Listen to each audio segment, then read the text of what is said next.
Bonjour et bienvenue pour vos guidances de la deuxième quinzaine du mois de juillet 2024. Donc, je vous fais une petite introduction rapide, puisqu'ensuite je vais devoir changer l'angle de la caméra pour que vous puissiez voir les cartes. Comme l'étalement est assez grand, c'est difficile de tout mettre, étant donné que, comme vous le savez, je ne suis pas dans mon environnement habituel. Je n'ai pas encore eu le temps d'aller acheter un anneau, un socle avec anneau lumineux. Donc, je me débrouille avec ce que j'ai. Alors, je vous rappelle que ce sont des guidances générales. Ne prenez que ce qui résonne avec vous. Ce ne sont ni des prédictions, ni des prévisions, mais davantage des énergies avec lesquelles vous pouvez travailler. Si votre signe solaire ne vous parle pas, n'hésitez pas à consulter votre ascendant et votre signe lunaire. Vous trouverez également dans la description tous les liens vers les différentes playlists, les différentes vidéos. Vous y trouverez également mon adresse mail si vous souhaitez un accompagnement ou une guidance personnalisée. Et je vous dis à tout de suite. Bonjour les Gémeaux et bienvenue pour votre guidance donc de la deuxième quinzaine du mois de juillet 2024. Nous allons commencer par l'énergie générale de la période. Alors, nous avons la carte 8 et nous avons Chiron. Et donc, Chiron qui est le guérisseur. Donc, cette carte ici, elle vient nous parler de choses qui sont en lien avec la santé, avec que ce soit la santé physique, la santé mentale, la guérison du corps, la guérison de l'esprit. Les deux sont intimement liés, vous le savez. C'est vraiment ce qui vient marquer, on va dire d'une certaine façon, la période, que ce soit pour vous ou d'une façon plus large. Alors peut-être que vous allez effectivement passer du temps dans des lieux en lien avec la santé, mais ça peut être également des formations, des choses comme ça qui viennent aider d'une façon ou d'une autre à regarder un lieu de souffrance ou un lieu de blessure pour le transformer et en faire quelque chose de magique en quelque sorte. Parce que Chiron, c'est aussi l'alchimiste dans toute sa splendeur. Donc on a une très très belle période qui est propice à une transmutation en quelque sorte. Et bien entendu, dans ce cas-là, il va être important de faire face à ce qui se présente à nous pour le vivre, l'appréhender autrement. Lorsque Chiron, dans la carte, lorsqu'elle vient comme ça, elle vient parfois effectivement signaler des situations qui ont pu déjà se produire, des situations qui ont pu être cause de souffrance et qui se reproduisent où on a l'impression qu'elles vont se reproduire et il y a un dépassement qui est possible et qui est apporté. Alors, point de guérison et de transformation de la période. Bah, écoutez, c'est... comment dire, c'est vraiment... Ça appuie certainement encore plus fortement. J'ai 3 cartes qui sont venues, donc je les ai prises. Donc j'ai la carte des attentes, la carte de l'erreur et la carte du bonheur. Alors c'est extrêmement intéressant puisqu'on a ici quelque part une clé qui nous est offerte. Alors, attendez, hop, je les mets un petit peu comme ça, je les pousserai après. Et ce que ça peut indiquer, c'est que par le passé, vos erreurs, vos attentes, pardon, figées, on va dire peut-être, vous ont poussé à faire des choix qui n'étaient pas justes pour vous et que vous avez considérés ensuite comme étant des erreurs. des zones du coup qui ont provoqué de la souffrance. Ce qui est indiqué ici, c'est qu'en fait, quand on a des attentes, eh bien, on limite beaucoup les possibilités. Si vous le voyez ici, le résultat est tout petit là-haut. Hein. Et il y a quelque chose qui vient vous inviter à sortir d'attentes préconstruites, toutes faites, basées sur des choses qui ne viennent pas forcément de vous, et du coup qui ne vont plus vous pousser à faire des choix erronés, en quelque sorte. Et ici, en fait, ce qui vous attend, c'est le bonheur. Et parce que vous rentrez dans ce processus de guérison, de transformation, d'alchimisation, et vous comprenez aussi que, effectivement, le bonheur n'est pas un but en soi, bon, ça en est un, mais ce n'est pas que ça, c'est aussi la voie. Et ce qui va en fait vous aider à sortir de ce schéma d'attente et d'erreur par choix qui en fait n'était pas adapté, c'est justement d'être dans la pleine et entière appréciation, je n'arrive pas à parler, du moment présent, de cultiver tout ce qui en vous génère ce sentiment de bonheur et d'accueillir quelque chose qui se présente à vous sous une forme ou sous une autre. Hein. Ça va être différent pour chacun et chacune. Mais ce qui est certain, c'est que le bonheur est là. Alors, le rapport à l'abondance. Donc, nous avons attiré plutôt que pourchasser. Et là aussi, hein, il y a cette idée de peut-être un rapport entre les attentes et le bonheur avec au centre l'erreur. C'est que quand on a des attentes, on court après quelque chose de très très précis, de très particulier, qui finalement ne répond jamais réellement parce que ce que l'on pourchasse nous fuit, d'accord ? Et nous conduit à une zone finalement d'impasse. Alors que si on est dans une énergie heureuse, dans une énergie d'amour, dans une énergie d'abondance, eh bien, qu'est-ce que l'on va attirer? On va forcément attirer ce qui répond à notre énergie. Et la deuxième carte qui est venue, c'est la carte du partenariat. Donc ici, vous êtes en partenariat avec vous-même pour être dans cette énergie de bonheur et de guérison aussi, hein, ou de libération.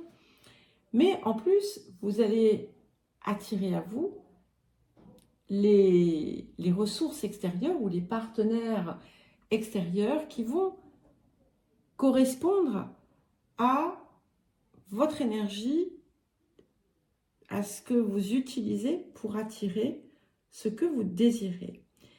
Et il est important ici de vraiment ressentir, prêter attention à ce que l'on ressent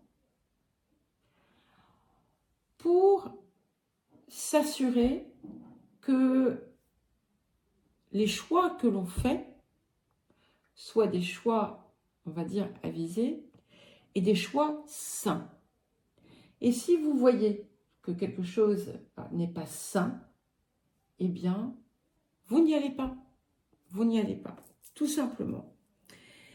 Et ce que ça indique, hein, c'est que plus vous vous tendez la main, en quelque sorte, plus vous allez aussi pouvoir, peut-être à votre tour, tendre la main, mais plus vous allez aussi recevoir les aides significatives dont vous pourriez avoir besoin, encore une fois. Alors, nous allons passer aux énergies actives. Et donc, la première carte, la première association, c'est le cercueil inversé, qui peut indiquer effectivement, qui confirme bien cette idée d'un lien avec tout ce qui a trait, de façon directe ou indirecte, à la santé. Ça peut être la vôtre, ça peut être celle de personnes qui vous entourent. Mais d'une façon plus générale, ça indique que vous échappez à une situation délicate ou difficile. Par exemple, je ne sais pas, vous sentez que vous avez un problème de santé, eh bien vous allez voir un médecin et vous dire « Ah, mais il y a ça, ah ben c'est bon, tout est pris en charge, tout va bien ». On est sur quelque chose de passé quand même, hein, où vous avez pu être, entre guillemets, aidé par rapport à quelque chose. Ça peut indiquer aussi qu'il est important d'apporter le soin nécessaire à votre bien-être, qu'il soit physique ou psychologique. Alors, ce qui arrive très vite, c'est qu'on a de très bonnes nouvelles qui vont vous réjouir, et on vous invite à vraiment les apprécier parce que on a une période qui est clairement un petit peu particulière, parce que on voit qu'il y a pas mal de choses à gérer, mais que ce qui va compter, c'est de rester concentré, de rester comment dire, habité par cette énergie de joie, par cette énergie positive. Et la fin du mois va vous apporter très certainement une grande satisfaction, parce qu'on a un rêve qui se réalise. Alors, ça sera différent pour chacun et chacune. Nous n'avons pas forcément les mêmes rêves. Quel qu'il soit, il y a quelque chose qui était très très important pour vous qui se réalise, qui aboutit enfin. Et ce qui est intéressant, c'est qu'à côté de ça, on a quelque chose, un projet que vous aviez pu lancer, mais que vous n'aviez pas forcément mis en place, qui ne va pas aboutir. Mais ça n'est pas important, hein. C'est pas parce que ça n'aboutit pas maintenant que ça n'aboutit pas. Ça peut être quelque chose que vous aviez prévu de faire, et puis vous allez vous rendre compte à la fin du mois que finalement vous n'avez pas fait, vous n'avez pas eu le temps de le faire. Mais c'est pas grave, c'est pas le moment. Ce rêve qui se réalise est clairement bien plus important. Alors, on a quand même vous allez avoir des situations à régler, et je crois que c'est une zone qui a pu par le passé être entre guillemets un échec, quelque chose où vous avez fait justement des choix erronés, vous avez fait des erreurs parce que vous aviez imposé un cadre peut-être très restrictif autour d'une situation. C'est quelque chose qui est en lien avec les relations, quelles qu'elles soient, quelles qu'elles soient. Il peut y avoir de multiples choses, hein. Ce qui est important, surtout, ça va être deux choses. De ne pas rentrer dans l'agitation, dans l'énervement, de ne pas agresser, de ne pas s'énerver pour que les choses se fassent, de cultiver le calme, et aussi de ne pas laisser vos angoisses, vos peurs vous envahir, parce qu'elles sont mauvaises conseillères. Je vais vous donner un exemple, hein. Eh bien,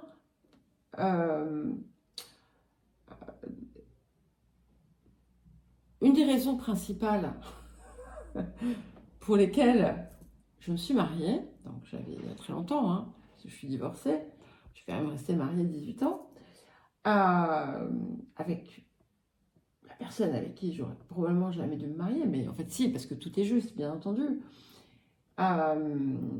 Eh bien, c'était par peur, parce que je pensais qu'il était temps quand même que je me marie. Je voulais avoir des enfants, tout ça. J'avais cadré tout un tas de choses. Et je me suis dit, bon, ben voilà, si je ne me marie pas avec lui, peut-être que jamais personne ne voudra de moi. Et voilà. Donc, c'est pour vous donner un exemple voilà, qui peut conduire à des choses pas toujours forcément très, très réussies. Eh bien, en voilà un exemple. Et c'est la peur qui le guide. Et bien entendu, cette peur est extrêmement mauvaise conseillère. Et en plus de ça, voilà, il y a tout un tas de choses que j'ai refusé de voir. Et ça aussi, c'est ce que l'on vous invite à faire. C'est que il peut y avoir des zones où vous pourriez être tenté de faire des choix qui ne sont pas justes pour vous parce que vous préférez voilà, céder soit au miroir aux alouettes, soit à vos peurs, mais en tout cas pas à ce que vous désirez réellement, si tant est que vous sachiez ce que c'est. Ce qu'il faut savoir, c'est que cette situation, comme je vous le dis, va, comment dire, se solder de façon très heureuse, d'accord? Donc, vous allez dépasser. C'est comme si, en fait, la période vous offrait la possibilité c'est comme un cadeau sur un plateau, de guérir une zone de souffrance et d'erreur. Et si vous êtes fatigué, si vous sentez une perte d'énergie, sachez que les choses vont rentrer dans l'ordre. Prenez soin de vous, hein, ça c'est une certitude. Et gardez, restez, on va dire, imprégnez-vous d'une énergie de joie parce que c'est ce qui est quand même le plus important. Alors, qu'est-ce que nous avons pour terminer? Pour être grand, il faut savoir être petit. Regarde comme la montagne paraît immense. Ah, excusez-moi, j'arrive plus à lire ni à parler. Regarde comme la montagne paraît immense, pointue, insurmontable. Mais une fois à son sommet, on se sent plus grand que jamais. N'oublie pas que l'infiniment petit œuvre pour l'infiniment grand. Tout est détail quand on parle de ce qui est important. Voilà les Gémeaux. Donc je vous souhaite une belle deuxième quinzaine. Je vous embrasse et je vous dis à très vite.